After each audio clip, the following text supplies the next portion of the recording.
नमस्कार, सत श्री अकाल, जय हिंद। मैं आशीष कृष्णा। आज international day international labour day पर आप सभी को बधाई देता हूं। और आज हम बात करेंगे कि मजदूर मजबूर नहीं होता, जैसा कि हमारा आज का टॉपिक था।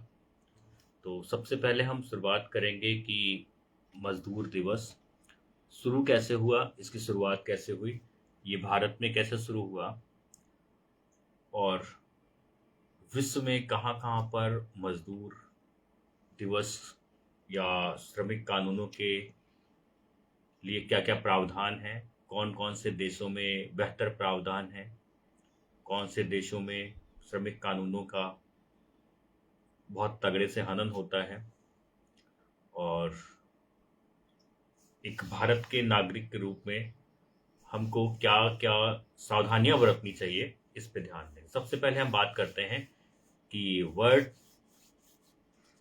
जो पूरे विश्व में 80 देशों में शुरू होता है, विश्व मजदूर दिवस की शुरुआत कैसे हुई।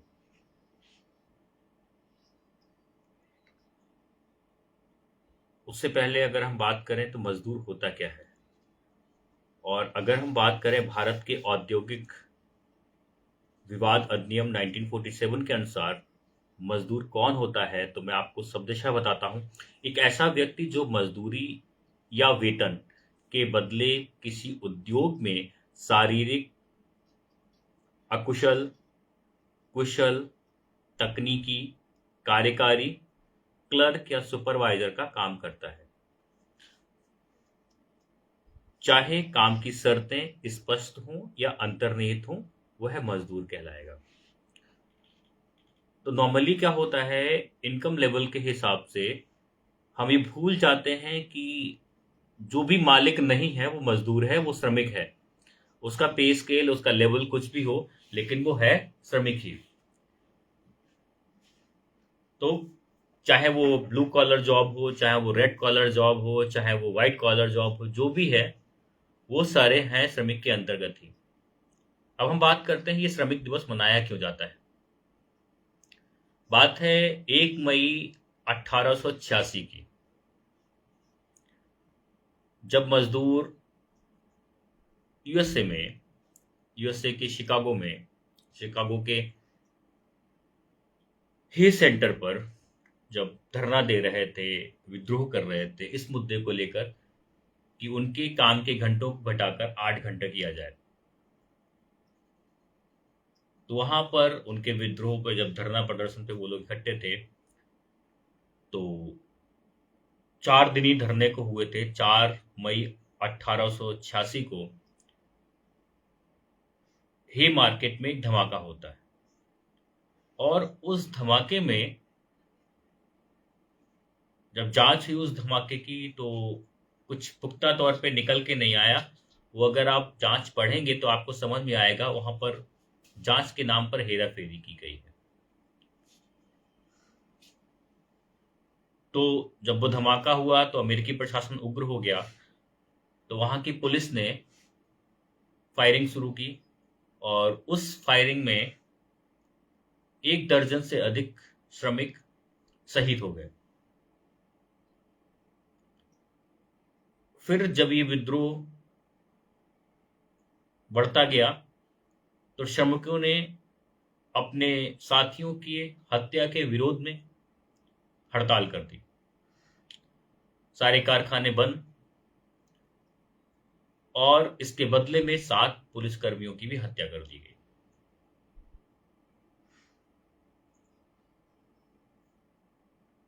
फिर इस केस की सुनवाई होती है, और इस केस की सुनवाई का मेन मुद्दा ये नहीं था कि वहां पे बम धमाके में ये लोग शामिल थे, 8 लोगों के खिलाफ कार्रवाई हुई। उसका मेन मुद्दा ये नहीं था कि ये 8 लोग उस कार्रवाई में शामिल थे या नहीं थे। उसका मेन मुद्दा था कि आपकी राजनीतिक मान्यता क्या है। तो जब आप इस केस की तफ्तीश करेंगे तो आपको ये बात समझ में आ जाएगी कि वहां पर हे मार्केट में अगर विस्फोट हुआ था, वो प्लांटेड था या कैसा था, या एक जो मॉनिटरी सोच है उद्योग धंधों की, उसने अपनी जमीनों को हिलता हुआ देखा। और क्योंकि उद्योग धंधों के सपोर्ट से राजनीति चलती है, तो उस राजनीति ने जो मुकदमे चले, वो मुकदमा उस विस्फोट का ना चल के वो मुकदमा चला कि आपकी राजनीतिक मान्यता क्या है। फाइनली उसमें 4 लोगों को पब्लिकली मृत्युदंड भी दिया गया। फिर 3 साल बाद 1889 में 1889 में मजदूर लोग इकट्ठे हुए, अपने उन शहीद दोस्तों की, शहीद साथियों की यादगार में इकट्ठे हुए, अपनी यूनिटी को प्रूफ किया। तब से ये विचारधारा, श्रमिक सामाजिक सुधार, सामाजिक बदलाव, सामाजिक सहयोग की विचारधारा पूरे विश्व में फैलती गई और आज की डेट में 80 देशों में कारगर है। अब हम बात करते हैं ये मजदूर दिवस भारत में कब और किसने शुरू किया। अगर हम बात करें भारत में, सबसे पहले ये चेन्नई में शुरू किया गया।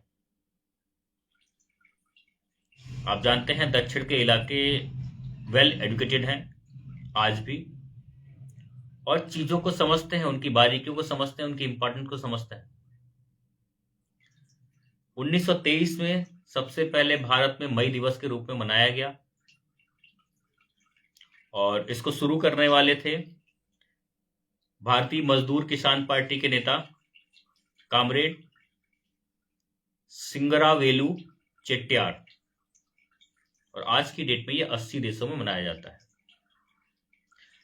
अब इस लाइफ के अगले चरण में हम बात करने वाले हैं ऐसे कौन से देश हैं जहां के श्रमिक कानूनों को दुनिया के अन्य देशों को देखना चाहिए, समझना चाहिए, और अपने यहाँ के श्रमिकों को, चाहे वो सरकारी क्षेत्र में हो, चाहे वो प्राइवेट सेक्टर में हो, चाहे वो संगठित क्षेत्र में हो, चाहे वो असंगठित क्षेत्र में हो, सारे सेक्टर्स के मजदूरों का मतलब मेरा श्रमिक से है और होता भी वही है, भले ही आप अपने ईगो में उस चीज को स्वीकार ना करें।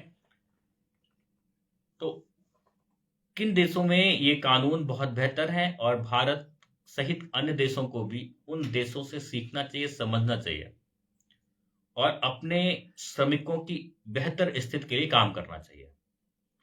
जैसे मैं आपसे बात करूं, United Kingdom, UK, Japan, Belgium, Netherlands, Switzerland, Sweden, Denmark, Norway, इन देशों में बहुत बेहतर कानून है। और आप देखेंगे कि विश्व स्तर पर जितनी भी अच्छी क्षेत्र की रैंकिंग निकलती हैं, पॉजिटिव क्षेत्र की रैंकिंग निकलती हैं, उनमें इन देशों का स्थान टॉप 10 में होता ही है। तो यहाँ के कानून में क्या विशेष है? इन देशों में जो काम के औसतन घंटे हैं श्रमिकों के लिए, वो 35 से 38 घंटे हैं। 35 से 38 घंटे का अगर आप बात करेंगे सप्ताह में, तो बात आती है कि 7-5 घंटे वीकली काम होगा, या अगर एक वीक में एक दिन ऑफ भी होगा तो उसका आप मल्टीप्लाई कर सकते हैं। जबकि अगर आप भारत में देखेंगे, ये औसतन जो काम के घंटे हैं वो 46.7 है, यानी कि 46.7। और ये भी वो आंकड़ा है जो केवल संगठित क्षेत्र का है।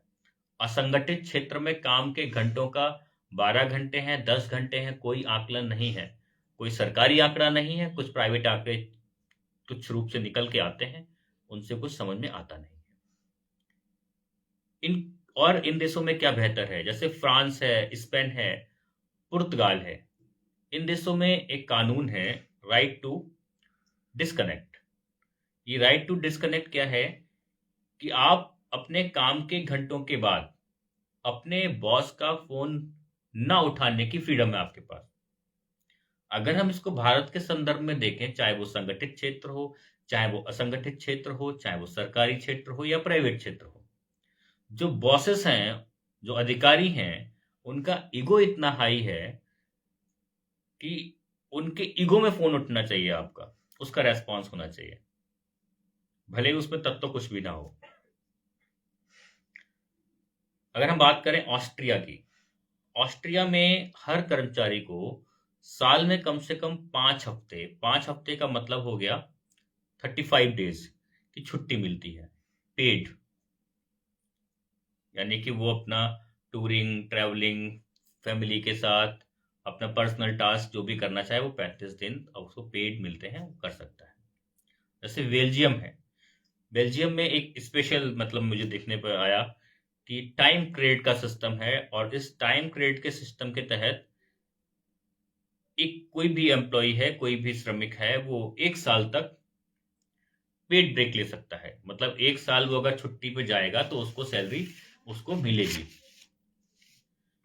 और कई ऐसे देश हैं, इनमें तो बहुत सारे देश हैं जिसमें केवल 4 डे वर्क वीक लागू होता है। यानी कि सप्ताह में 3 दिन आपके पास हॉलीडे होता है, अपने पर्सनल काम के लिए होता है, जिससे फैमिली और वर्क का जो बैलेंस होता है वो अच्छा रहता है। अब इन अब ये सारी चीजें, इनको मैं अगर रिलेट करूं किसी देश के विकसित होने से, किसी देश के नागरिकों की खुशहाली से, किसी देश के नागरिकों की संपन्नता से, सो सीधे सीधे मैं एक आपको एग्जांपल देता हूं। एक सेम मशीन है हमारे पास, एक सेम मशीन है यूके के पास। यूएसए, यूके उससे, उसी मशीन से एक बेहतर प्रोडक्शन ले पा रहा है, लेकिन इंडिया नहीं ले पा रहा है। इसके पीछे एक वजह ये भी है कि जब हमारे यहाँ के श्रमिक के पास वो पैशन ही नहीं है, वो मोटिवेशन ही नहीं है, ना इकोनॉमिक है, ना इन्वायरमेंट है, वर्किंग इन्वायरमेंट है उसके पास, ना उसके पास सुविधाएं हैं, ना सुरक्षा है, तो वो उन उस टेंशन में, उस स्ट्रेस में, उस हैजार्ड में अपनी एनर्जी को लूज कर देता है, जिससे हमारे देश की प्रोडक्टिविटी डाउन होती है। एक वजह ये भी है। अगर हम बात करें श्रमिक कानूनों में भारत का हाल क्या है, तो इसमें निकल के आता है 2019 में लेबर लॉज में ट्रांसफॉर्मेशन हुआ, और 29 कुछ पुराने लॉज थे, उनको इकट्ठा करके 4 कैटेगरीज में बांट दिया गया। और इसमें भी शामिल किया गया है, लेकिन ये आप अपने आसपास देख के मुझे बताइएगा, मुझे खुशी होगी कि क्या आपके आसपास, आपके साथ, आपके डिपार्टमेंट में, आपके सिस्टम में ये लागू हो रहा है या नहीं हो रहा है। इन नए लॉज में भी एक बात शामिल की गई है, 4 दिन का ही वर्क वीक होगा। यानी कि आपको सप्ताह के 3 दिन मिलेंगे अपने पर्सनल लाइफ के लिए, अपनी फैमिली के लिए, अपने स्किल डेवलपमेंट के लिए, अपने अपलिफ्टमेंट के लिए। क्या आपके यहाँ मिल रहे हैं, चाहे वो गवर्नमेंट सेक्टर हो या प्राइवेट सेक्टर हो। यूनिफॉर्म मिनिमम वेज, यानी कि सेम काम के लिए सेम भत्ता, सेम वेतन दिया जाएगा, और सबको एक जैसा होगा। मतलब ऐसा नहीं है किसी स्टेट में अलग, दूसरे स्टेट में अलग, तीसरे स्टेट में अलग। अब इसका हाल भी आपको डिटेल में बताऊंगा कुछ प्रदेशों के एग्जाम्पल के सहित। सोशल सिक्योरिटी मिलेगी, और कितनी सोशल सिक्योरिटी आप देख सकते हैं अपने आसपास और बता सकते हैं कि कितना सोशल सिक्योरिटी है।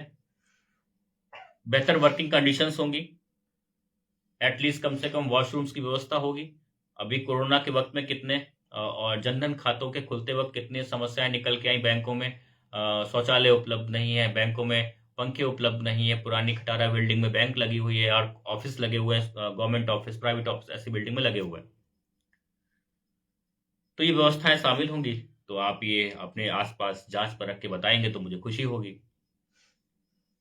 और अगर बात करें भारत की, तो भारत में अभी भी 51% मजदूर हफ्ते में 49 घंटे से ज्यादा काम करते हैं, यानी कि पर डे 7 घंटे से अधिक काम करते हैं। अगर दूसरी बात करूं संगठित और असंगठित क्षेत्र की, तो अभी भी केवल 20% ही श्रमिक ऐसे हैं जो संगठित क्षेत्र में काम करते हैं। संगठित क्षेत्र के लिए अगर मैं आपको एग्जांपल के रूप में बताऊं, संगठित क्षेत्र वो क्षेत्र होता है जहां पे आपकी डिटेलिंग रहती है, आपको पेड लीव मिलती है, आपको अर्न लीव मिलती है, आपको हेल्थ इंश्योरेंस मिलता है, आपको हेल्थ बेनिफिट्स मिलते हैं, आपको रेजिडेंशियल बेनिफिट्स मिलते हैं, आपको प्रेगनेंसी लीव जैसे लेडीज के लिए है वो मिलती है। तो ये सारी बहुत सारी चीजें शामिल है इसमें, तो ये मिलती हैं, लेकिन ये सारी सुविधाएं असंगठित क्षेत्र में लागू नहीं होती हैं। तो केवल 20% ऐसी पॉपुलेशन है डॉक्यूमेंटेड फॉर्म में, प्रैक्टिकली पता नहीं कितनी है क्योंकि इसका कोई डेटाबेस निकल के आता नहीं है, अगर डेटाबेस की बात करेंगे तो हमारे आंखों के सामने केवल एक ही दृश्य निकल के आता है। कोरोना के समय में कितने मजदूर, कितने श्रमिक सड़कों पे निकल दिए, अटैचियों के ऊपर बच्चे सो रहे थे, कोई कहीं निकल दिया, कोई ट्रेन से कट के मारे गए, कोई गाड़ी पलटने से मारे गए। तो ये हमारा है असंगठित क्षेत्र का हाल। तो ये सारी जो सुविधाएं हैं वो असंगठित क्षेत्र के मजदूरों को नहीं मिलती हैं, असंगठित क्षेत्र के श्रमिकों को नहीं मिलती हैं। और मैं आपसे कह रहा था कि मैं आपको बताऊंगा कि हमारे यहाँ वेजेस का हाल क्या है। जैसे आपको बताऊं, ये हमारे यहाँ से जो श्रमिक कानूनों में बदलाव हुआ है, इसके जो नियम है, इसकी जो नियमावली है, वो 1 अक्टूबर 2023 से इफेक्टिव है। मतलब डॉक्यूमेंटेड तौर पे ये इफेक्टिव है, लागू होती है। इसमें आपको बताऊं, जो सेक्टर्स बांटे गए हैं वो बांटे गए हैं अनस्किल्ड कैटेगरी, बांटी गई जो 4 कैटेगरी, उसमें है अनस्किल्ड, सेमी स्किल्ड और हाईली स्किल्ड और स्किल्ड, 4 कैटेगरी बांटी गई है। और अगर मैं बात करूं, सबसे ज़्यादा मुझे दिखने में आया कि अंडमान निकोबार में अनस्किल्ड लेबर के लिए जो न्यूनतम वेज है वो 16,458 रुपये मासिक है। अंडमान में ही स्किल्ड लेबर के लिए जो वेज है वो 21,762 रुपये है।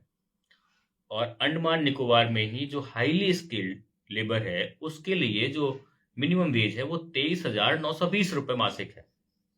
लेकिन वही अगर मैं उत्तर प्रदेश की बात करूं, तो उत्तर प्रदेश में अनस्किल्ड जो लेबरर है, श्रमिक है, उसकी जो वेज है वो 10,275 रुपये है। स्किल्ड वाले की 12,661 रुपये मासिक है और हाईली स्किल्ड वाले का नॉट अवेलेबल। ठीक है, बाकी और भी स्टेट्स का आप बाकायदा सर्च कर सकते हैं डाल के। फिर हम बात करें, अगर सेंट्रल गवर्नमेंट की तरफ से जो वेजेस का रिकॉर्ड दिया गया है कि कैटेगरी वाइज जो हम करेंगे, उसको लागू किया गया 1 अक्टूबर 2024 से। इसमें construction sector, sweeping sector, cleaning sector, loading sector और अनस्किल्ड जो है उसके लिए 783 रुपये प्रतिदिन निर्धारित किया गया है या 20,358 रुपये मासिक निर्धारित किया गया है। और जो स्किल्ड है, जैसे क्लेरिकल वाले हो गए, watch and ward with arms वाले हो गए, इनके लिए निर्धारित किया गया है 1,035 रुपये प्रतिदिन या 26,910 रुपये प्रति माह। मैंने आपको 2 स्टेट्स का डेटा बताया और आपको नेशनल का यानी कि इंडियन गवर्नमेंट का डेटा बताया। अगर आप देखेंगे, कई सारे प्रदेशों में गवर्नमेंट सेक्टर्स में भी ऐसी कई सारी जॉब्स हैं जहां पर यही गवर्नमेंट का क्राइटेरिया खुद ही फॉलो नहीं किया जा रहा है।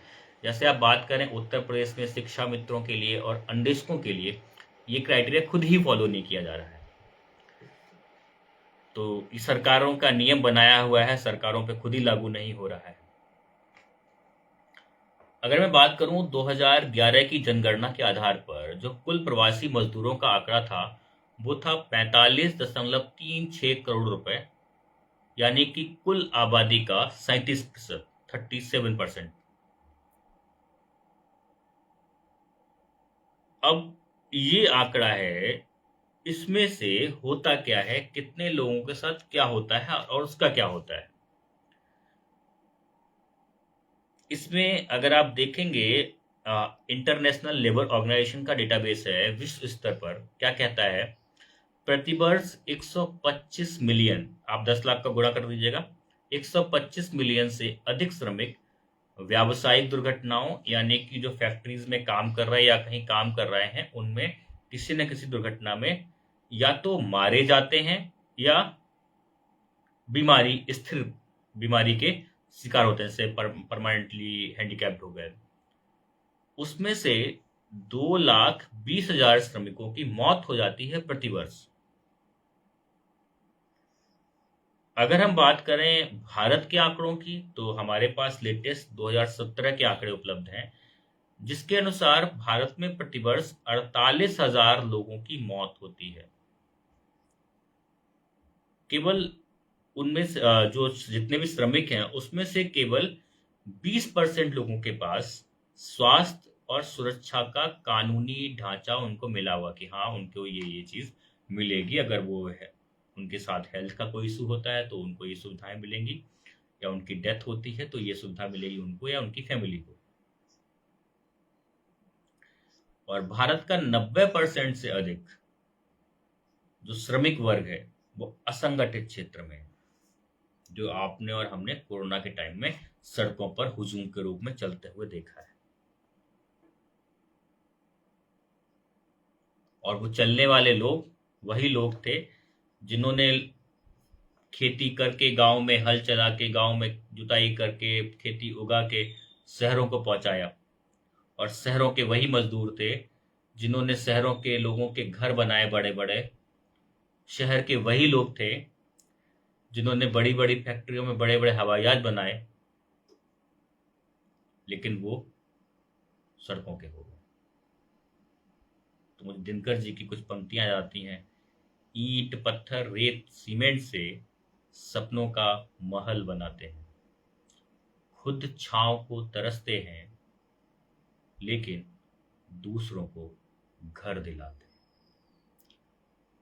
तो भारत के लॉज के रूप में, और आप भी और भी डिटेल्स में देख सकते हैं कि मैं केवल आपके साथ कुछ पॉइंट्स को टच कर रहा हूं। ऐसे भी देश हैं जिनकी स्थिति तो बहुत ही खराब है, जैसे सऊदी अरब है, कुवैत है, कतर है, बहरीन है, संयुक्त अरब अमीरात है। इन देशों में एक प्रणाली लागू होती है जिसको बोलते हैं कफाला प्रणाली। कफाला प्रणाली क्या होता है कि यहाँ पर मजदूर जो जाते हैं, किसी दूसरे देश से जाते हैं, उनके पासपोर्ट्स और सारे डॉक्यूमेंट्स जमा कर लेते हैं। वो कौन जमा कर लेता है? जिसके यहाँ नौकरी करने जाते हैं। इससे क्या होता है, मजदूर को मजबूरन, मजदूर है लेकिन मजबूर नहीं है, लेकिन मजबूरन उसको उसी जगह काम करना पड़ता है। वो अपनी जॉब भी चेंज नहीं कर सकता है, और अगर वो देश भी छोड़ना चाहे वो भी नहीं छोड़ सकता है।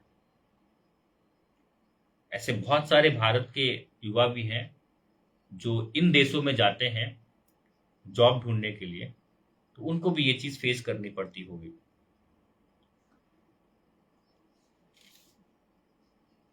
तो किसी भी लेवल पर कोई है जो खून पसीना बहाकर अपनी रोजी रोटी कमा रहा है, वो बहुत महान है। उसके खून और पसीने की कीमत होनी चाहिए, और जो जायज कीमत है वो उसको मिलनी चाहिए। पैसे के रौब, समाज में उच्च वर्ग के रौब, प्रशासनिक पावर, राजनीतिक संरक्षण, इन सब से परे हटके उस श्रमिक को उसका पारिश्रमिक मिलना चाहिए। आप पूछ सकते हैं कि एमपी, एमएलए, एमएलसी, मंत्री, विधायक, ये सब उन 4 कैटेगरीज में स्किल्ड में आते हैं कि अनस्किल्ड में आते हैं, सेमी स्किल्ड में आते हैं, या हाईली स्किल्ड में आते हैं? जिस कैटेगरी में भी आते हैं, इसका कोई क्लैरिफिकेशन है आपके पास? अगर क्लैरिफिकेशन है तो उस क्लैरिफिकेशन के साथ क्वालिफिकेशन क्या है, और उस क्वालिफिकेशन के साथ उनकी वेजेस को, उनकी सैलरी को, उनके पर्क्स को डिसाइड करने का तरीका क्या है, क्राइटेरिया क्या है? अगर ये जवाब आपके पास है तो आपको अपनी समस्याओं के जवाब भी मिलने चाहिए। तो फाइनली मेरी आपसे यही गुजारिश है कि आइए हम सब मिलकर एक संकल्प लें, मजदूरों के अधिकारों की रक्षा करें, क्योंकि उससे बड़े लेवल पे पहुंच के हम भी मजदूर हैं, उससे बड़े लेवल पे पहुंच के और बड़ा आदमी भी मजदूर है। अगर वो मालिक नहीं है तो वो मजदूर ही है, वो श्रमिक ही है। भले ही वो अपना टैलेंट बेच रहा हो, भले ही वो अपना खून पसीना बेच रहा हो, भले ही वो अपना फिजिकल मेहनत बेच रहा हो, कुछ भी बेच रहा हो, तो अपना योगदान करे, उनके अधिकारों की रक्षा करें, अपने लेवल पर भी और अपने से उच्चतम लेवल पर भी। और संगठन में शक्ति होती है, और उस संगठन की शक्ति के साथ अपने अधिकारों के लिए, अपने पारिवारिक अधिकारों के लिए, कि भाई जब तक वर्क और फैमिली में बैलेंस नहीं होगा तो बेहतर जीवन आप नहीं जी सकते। कुछ बेहतर करें।